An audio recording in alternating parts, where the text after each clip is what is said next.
Can you hear me? Yeah, okay. Hi everybody, so my name is Haviv. I'm a solutions architect in Databricks Israel. We just opened up a new office with a raise of hands. How many know us of you here? Okay, quite a few. Okay, so today we'll discuss about simplifying production machine learning with MLflow. And we'll focus specifically, we'll go over all of the MLflow offering, but we'll focus specifically on MLflow projects, which is what Wix used to build their production CI/CD pipeline with MLflow, relying on MLflow. So just a little bit about Databricks. We are, as some of you may know, we are the original creator of Spark, but on top of that, we also are behind two other projects, two main projects, which are Delta Lake, which basically, I would call it, closes the gap between what you know is the data lake and the database, and MLflow, which I will present today. Some recent and interesting news from Databricks. Actually, I just want to mention one project that we just recently released, which is Koalas. For those of you who work with pandas and would like to distribute their workloads, we built a pandas API compatible layer on top of Spark. Okay, so basically we aim for anyone working locally with pandas to copy paste your code, use Koalas, or just change import pandas to import Koalas, and your code suddenly automatically becomes Spark code. Okay? So let's discuss MLflow and let's understand why did we build MLflow. So how many of you are data scientists? Okay, data engineers? Okay. And DevOps? None. Okay. Okay. So let's discuss real quick why did we go into developing MLflow. So we all know, I mean, most of us know software development, and I assume some of you also know that ML development is harder than software development, and there are reasons for that. When we talk about traditional software, we talk about meeting a functional specification. It's very clear what needs to be done. You take your code, you put A inside of it, and you expect Z to come out of it, and you know the way to get there. When we're discussing, it was transferred from PowerPoint, so I'll go like that. When we talk about machine learning, we're trying to optimize a metric, and it's not very obvious how to get from point A to point B, meaning getting the optimal metric. When we talk about traditional software, we know that quality depends on the code and the developer, of course. But with machine learning, it's way beyond the code and the developer. It depends on the data that we feed on. It depends on the methods that we use to train, the parameters. There are a lot of variables when we do machine learning development. And when we talk about traditional software, usually one company has one software stack, maybe two software stack. It's very clear that here we use Java, here we use Python. When we talk about machine learning, at the same team, you can have two people working with different languages, different frameworks. It's a chaos. It's a Babylon Tower. So getting all of that to production is even harder, okay? Because deploying code is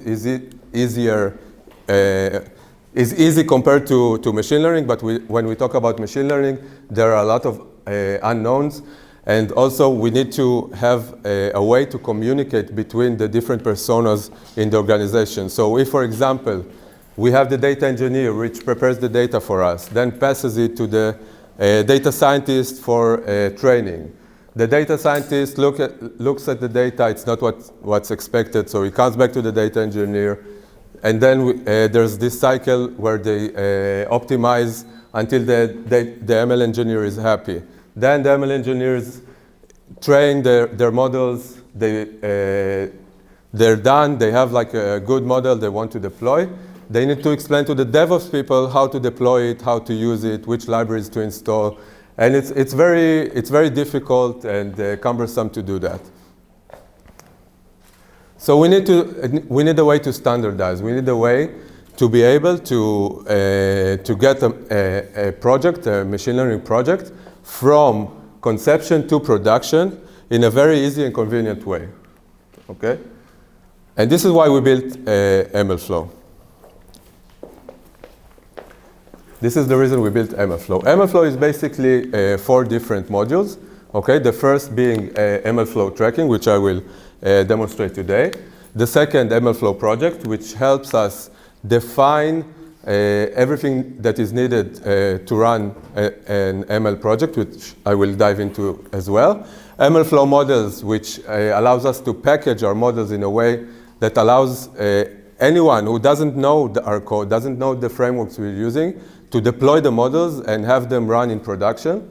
And model registry, which allows us to manage the different types of models we have, which one is production, based on which experiment, and so on. Just a little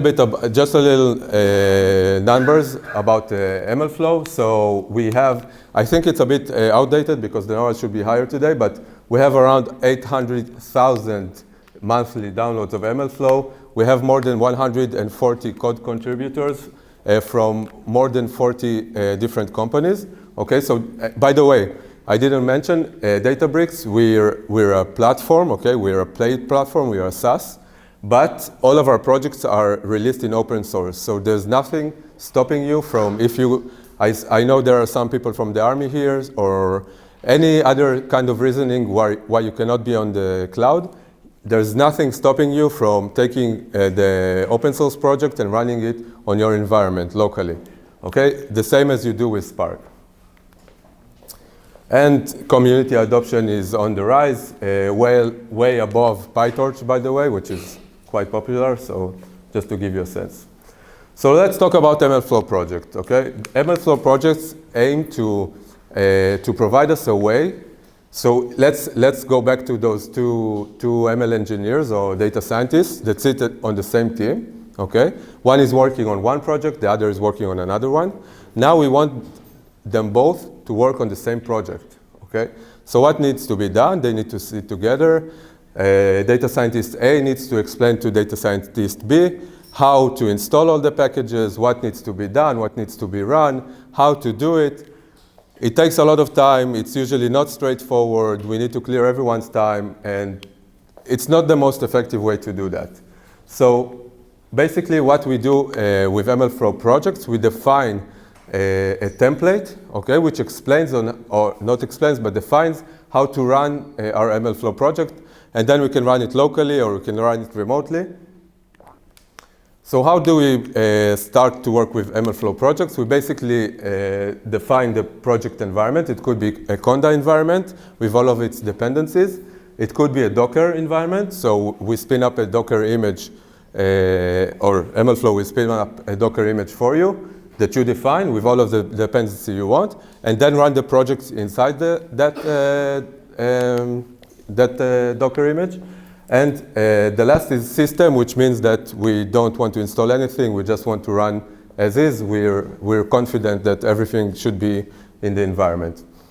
Secondly, you define entry points. Entry points are basically functions that we want to run. Okay, these are, let me maybe switch sides. Okay, so entry points are basically scripts or functions that we want to run. We define main. Main could be main.python or bash. And we define the parameters for it. So if someone wants to run our code, they don't need to ask us, okay, so which parameters should I pass? What data types are these parameters? And what can I do with your project? Which script should I run? Okay? And third, I just run it. Okay, so I can run it directly from Git. Okay, I can run it on a Databricks cluster, seamlessly, completely seamless. I can run it on Kubernetes. Okay, so it's very, very easy. I don't know how many of you try to deploy ML projects of any kind, but it's very difficult to communicate to the DevOps engineer or whoever is in charge of your Kubernetes cluster on how to do it. define everything that's needed. Here you do it once and you just run it. And last, you can also use code to run your MLflow projects. Using code allows us, So this is, I'll get back to that. This is how we define an MLflow project. Basically, it's a directory. Okay, the directory name is the project's name. Okay, and then we have a file called MLproject, which defines all of the definitions that I just mentioned. Okay, we have the conda YAML, which defines the conda environment and the functions, the entry points that we want to run. So in this specific example, main would refer to main py with these parameters, and this is how we run it. Okay. Yeah, so here's how you run directly from Git or using code. Next, sometimes we want to run, so we have modular steps, or we want to run one project after another project.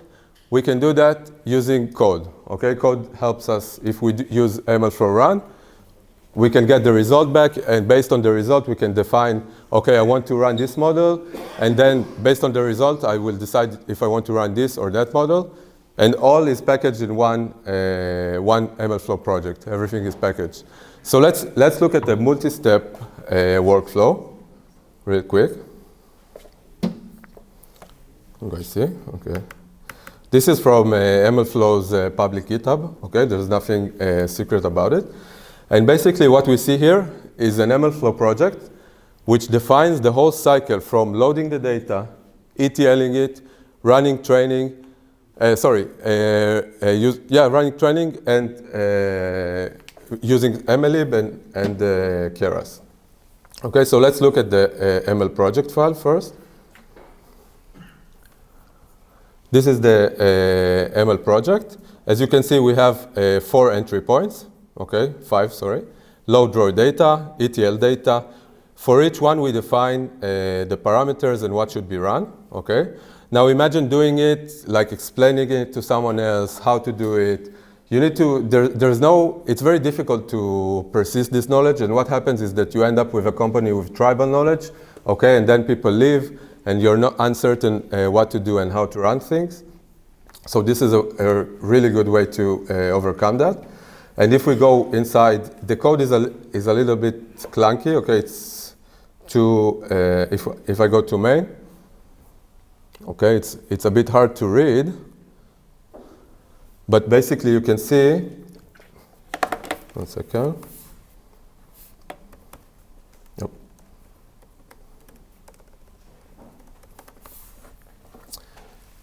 You can see we have a function definition here, get or run, okay, which accepts the entry point.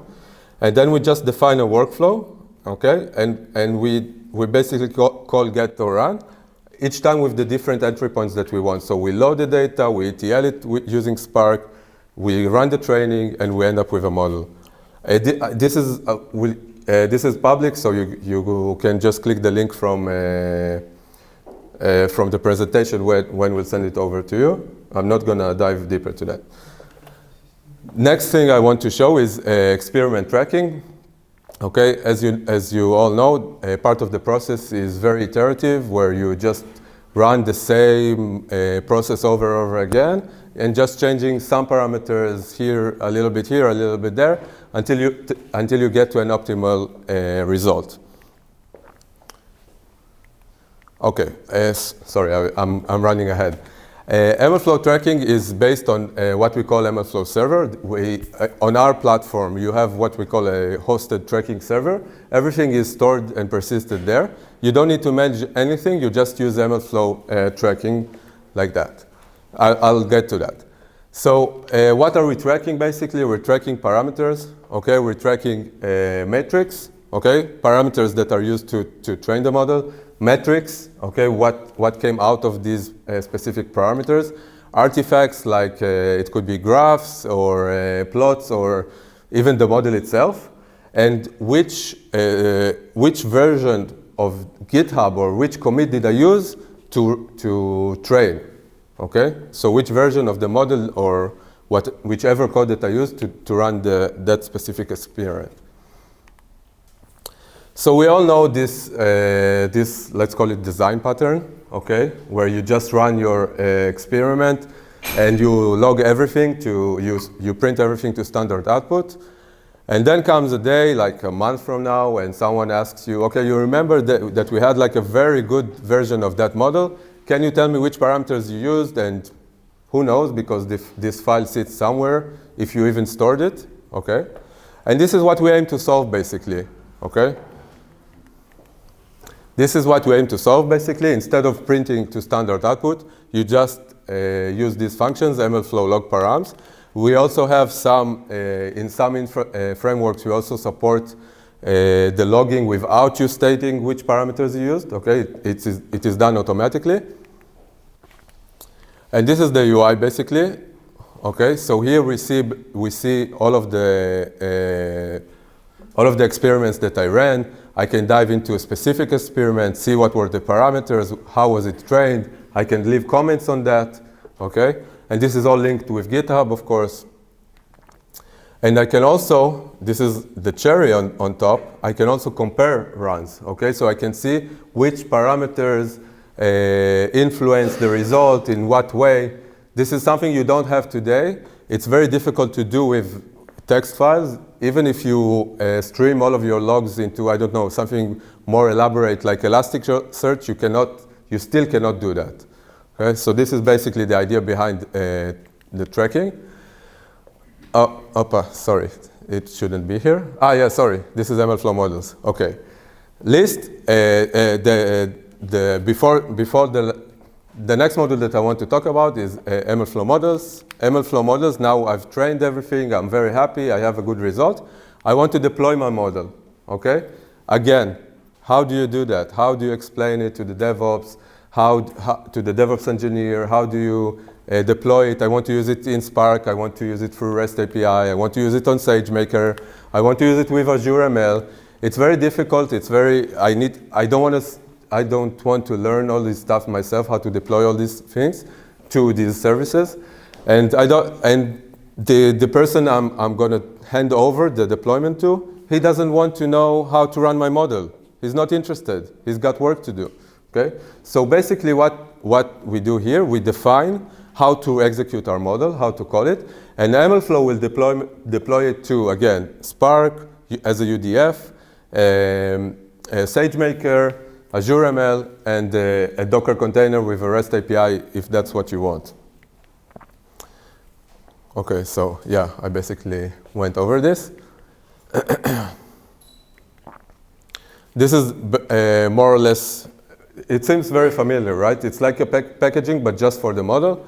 Again, we define how to run the model, what it accepts, what should be executed, and then we just go ahead and deploy it.